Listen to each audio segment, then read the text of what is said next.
106.5 FM and online. It's the After 5 Guest with Wyn Thomas.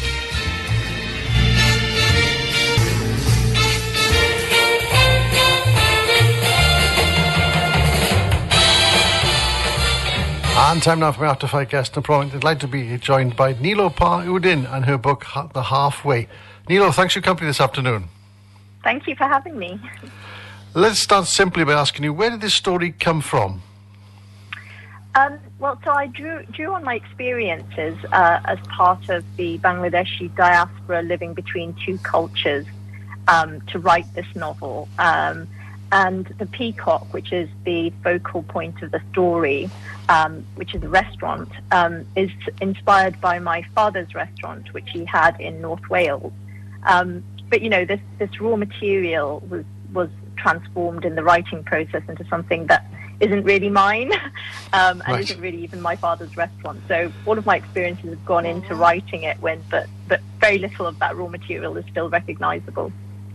So you had a successful career as a financial services lawyer, but also an MA in creative writing. So I suppose a book was always in you, was it? Is that the way you thought about it? Yeah. It was, in a way. I mean, one of the characters in the novel, Nasreen, talks about how her parents make her get a useful degree before she tries to become a pilot, and it's a similar story for me. My parents are first generation immigrants from Bangladesh, and I've always loved books and I've always loved writing, but they were really worried that it wasn't a career that was going to be sustainable for me. So they encouraged me to get my law degree, and I've had a really enjoyable career as a lawyer, and I still am a lawyer. I work for, I'm head of investment law at Nest Pensions, but writing is in my blood.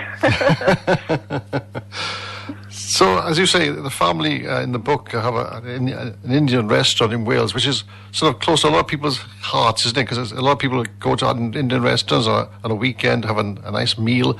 So you really have brought that sort of home to them by including that in the book, yes. Yeah, I mean, I loved that place. My dad's restaurant was in Llangollen and it was called the Simla, and I loved hanging out there on weekends. I loved how it was such a popular place with the locals, and they came and there was such laughter and enjoyment. And I remember sort of New Year's Eve parties happening there, and it was I'd say actually, I struggled a lot with belonging as a child, but you know, being in that restaurant helped that a lot, because I really felt part of the community when I was in that restaurant, and I wanted to bring that out. And I think, you know, as you say, when like people go to Indian restaurants all the time, and I don't think they realize that most of them in the UK are owned and operated by Bangladeshis, you know, and that the food sold in those restaurants are often very different to the food that we eat at home. So I wanted to bring that out a little bit too. Thanks. Great stuff. Yes, indeed. Yeah. Let's talk about those two sisters, if you would mind. So that's Nasreen, who suffers from epilepsy, and also was had a bit of time as a pilot until she was found out to have epilepsy. Yes. Yes, that's right. She does. So, I mean, she's the thing with the sisters and the cousin of Froze. What I really wanted to do was explore really the theme of the immigrant experience.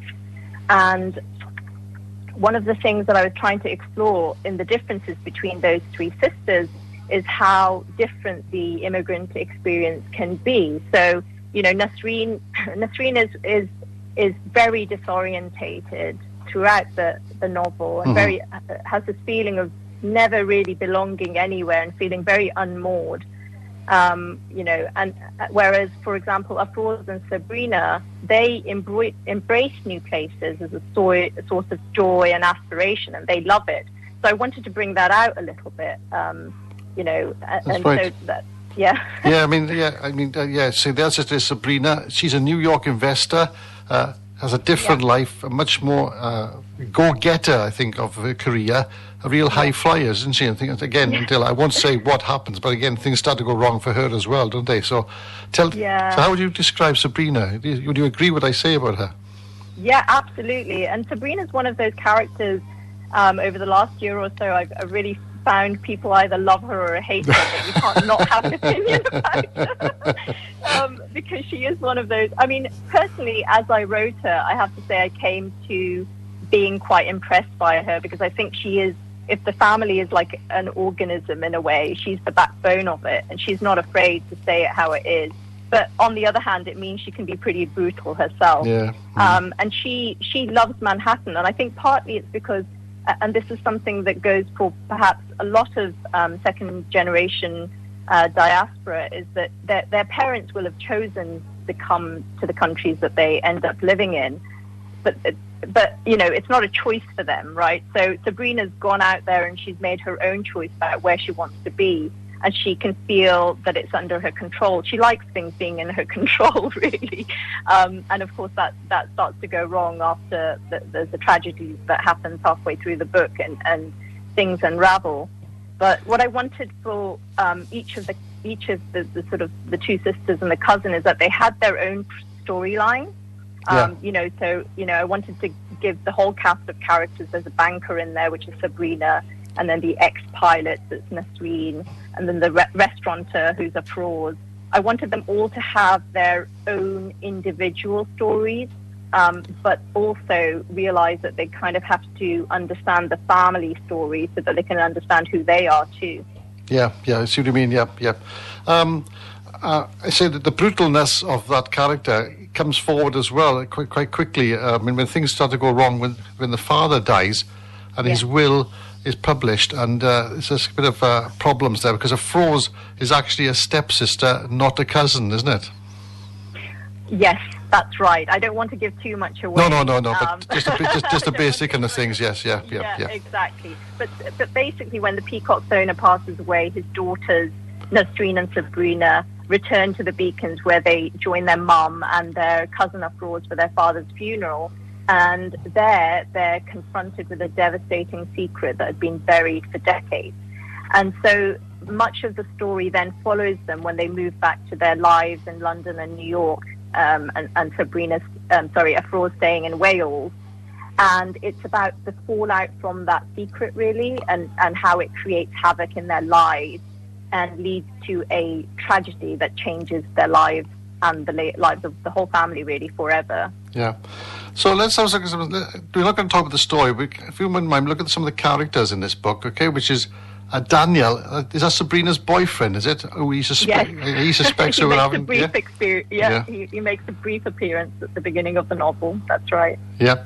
Then Mrs. Humphreys, who is a superb, noisy neighbour, if you don't mind me saying it. So. Yeah, she is, but she's, you know, I didn't want to have a novel that had bad people or good people in it. Every character, you know, is human. I try to make them as human as possible. And Miss Humphreys, in her own way, you know, she sort of she comes to Nasreen early on in the novel and asks her to give her a call before Nasreen makes any Indian food because it's really smelly. But you know, by the end of the book, you have sympathy with Mrs. Humphreys and realise that actually she's not a bad egg.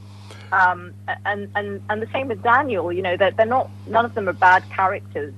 They're nuanced characters. And, you know, what I wanted to show really is that often racism can happen, but it's not necessarily the intended effect of the character. That's right, yeah. Mrs. Humphreys doesn't mean to be to be that sort of person, but what she says kind of points towards racism. Yes, you're right. Yeah. Absolutely. Yeah. Riaz, who sort of comes to dominate the middle of the book.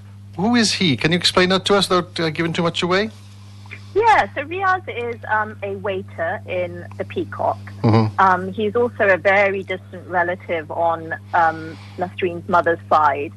And he's sort of brought in, he gets into trouble. He's from Birmingham. He gets into trouble in Birmingham, a little bit of drugs, girls, things his dad doesn't want him to be involved in. And he's sent away to rural Wales to work in this restaurant. And I suppose what I wanted to show with Riaz was, you know, there's Monica Ali wrote Brick Lane, which was a wonderful portrayal of the Bangladeshi community in Brick Lane. And there are pockets of those communities in lots of cities, including Birmingham, where people live more sort of deprived lives. And I wanted to bring that in a little bit here, because even though the book is predominantly about a family that sort of escaped that a little bit, they're owners of a restaurant, they're doing okay, you know, they're probably middle class. I wanted to show that actually the restaurant itself is a bit of an ashram for others who kind of need it, not just as their livelihood, but also to pin their ambitions for a better life in a way. And Riaz is a manifestation of that, really. Yeah. But he seems to me as if he's poking his nose into things that don't really concern him sometimes in the book, yeah? Would you say that, yeah? I don't know. I have a big soft spot for Riaz. I think you know, he's a troubled guy. You know, I don't want to give too much away, but he comes from a troubled family background. And in a way, you know, he really aspires to a family life that he sees that the Islam family have. And he wants to be a part of them in his heart of hearts, I guess. Right. He becomes infatuated with Nasreen very early on in his young life in the Peacock. And that infatuation isn't really that far removed from his ambition to want to be them, if that makes sense. Right, yeah. I can see what you would explain there, but and of course the other part was, and I felt he was starting to get a bit too close to Nasreen for the good of the story, you know. That's what I was thinking as well. And the final character is Elias, of course, who is Nasreen's son, who gets kind of plucked from one thing and shoved into this kind of family trouble, doesn't he, without having a choice in it, because he's so young. Yeah, he's so young. And, you know, Elias, when I first wrote this book, there was more of Elias in there. And then I realized, really, in the many drafts that I wrote, that actually it's more of it's a story for Elias. So one of the themes of the novel is sort of the idea of the importance of story in sort of giving us an identity. I think that a positively framed story can strengthen family bonds and gives us something to shape our identity, because, you know, if we know our past, we kind of can shape our present. And I think that's true of community. But Elias is, he misses that a little bit, because obviously this tragedy really that happens impacts how he lives his life. And he ends up needing to understand the story of the Islam family. He almost, his sense of well-being is essentially bolstered by his understanding of his family story and how he fits into it. And so within the structure of the novel, there are these flashbacks to each of the characters' past. And I've told them in this kind of standalone folkloric style, very reminiscent of someone telling you a story around a fire. And the idea is this is probably how Elias is telling it, you know, when he's thinking about each of the family members, and he's trying to fit those stories into his psyche. And he uses that, you know, that's his family history to him. There we go. Okay, well, I mean, thanks so much for your time today. It's been absolutely brilliant to talk to you. I mean, also as well, I've got to sort of tell you that, obviously, I'll publicise really for you that you've got a book signing on Tuesday, the 25th of April, 7 till 8. Where is that going to be? Swansea University. Really excited to come there, yep. Absolutely brilliant, yep. So there you are. So that's Nilopar Uddin and the book Halfway. And I tell you what, if you like family novels with a bit of a twist in it, because obviously it's based around people from Bangladesh and things like that, it really is a very good, different read for everybody to enjoy. Thank you so much, Wyn, for having me. Absolutely brilliant. Thanks for being my guest today. Good luck. Bye. Bye-bye. Thank you.